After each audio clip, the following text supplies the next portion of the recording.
Student, today we will continue our theme third, an empire across three continents. In our earlier video, I had you explain introduction of this theme, the early empire,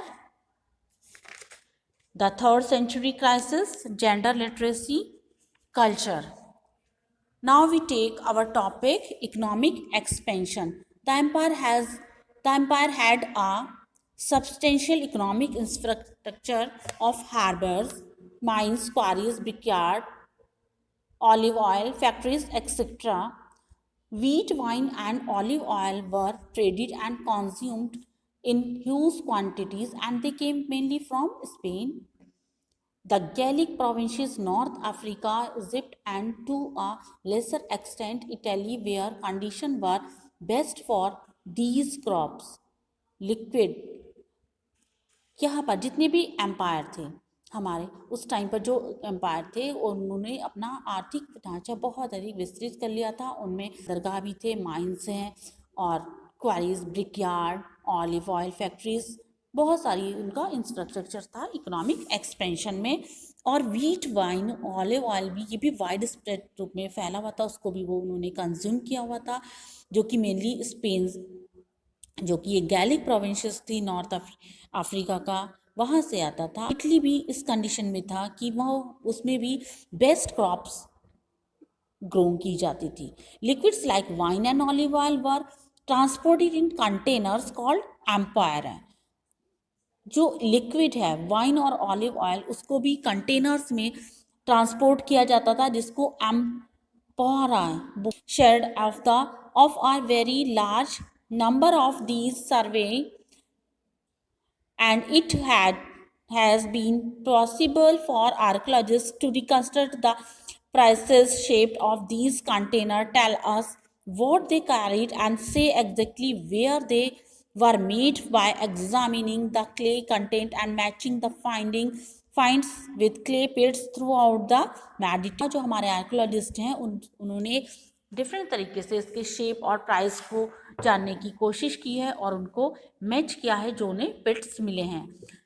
in this way we can now see with Spanish olive oil, to take just one example, was a vast commercial enterprises that it reached it peaks in the years 140 to 160।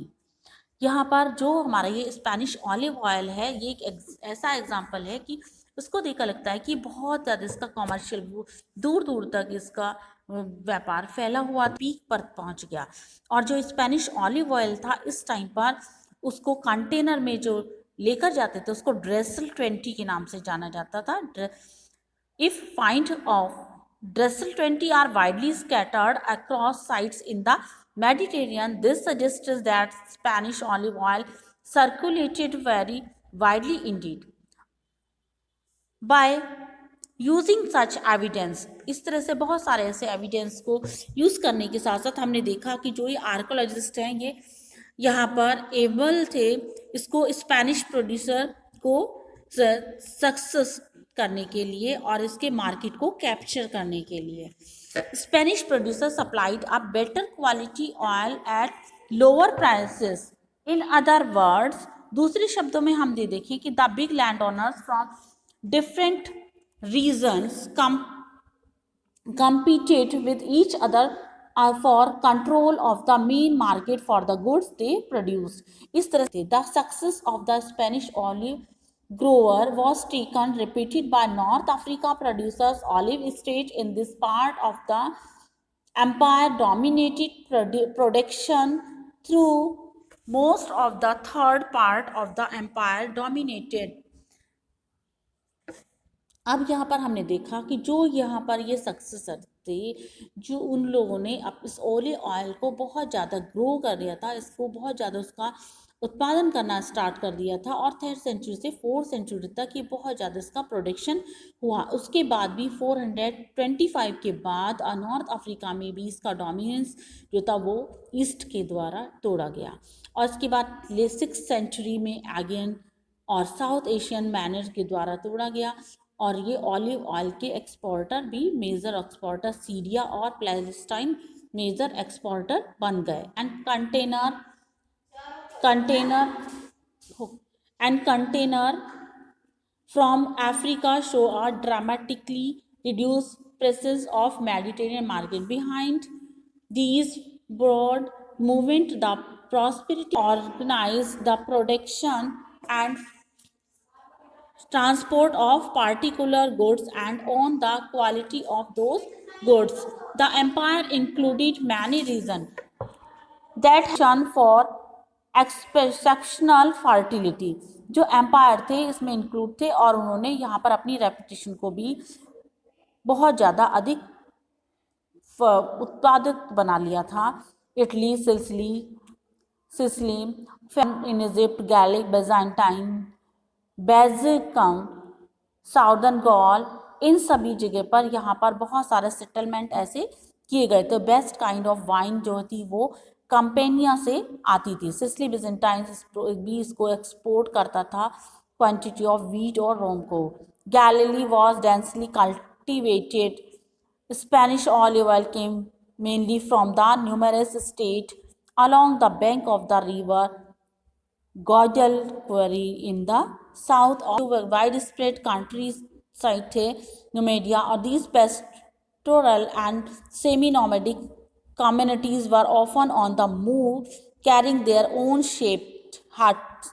As Roman state expanded in North Africa, the pastures of those communities were drastically reduced and their movement more tightly regulated. North का वो कम developed हुआ और इस तरह से लार्डी या विस्तृत रूप से वहाँ पर कैल्टिक स्पीकिंग जो पीसेंट्स थे वो वहाँ पर हैलिट, जिन्हें कास्टिला के नाम से जाना जाता था, और रोमन एम्पायर सोचते थे कि वो कभी भी उनके साथ कभी भी डिफरेंसेस को भूल नहीं सकते थे।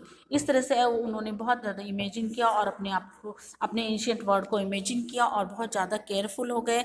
उनकी जो कल्चर और इकोनॉमिक लाइफ थी वो भी बैकवर्ड थी और स्टार्टिंग में बहुत प्राइमिटिव और बहुत ही ज़्यादा बिछड़ी हुई थी।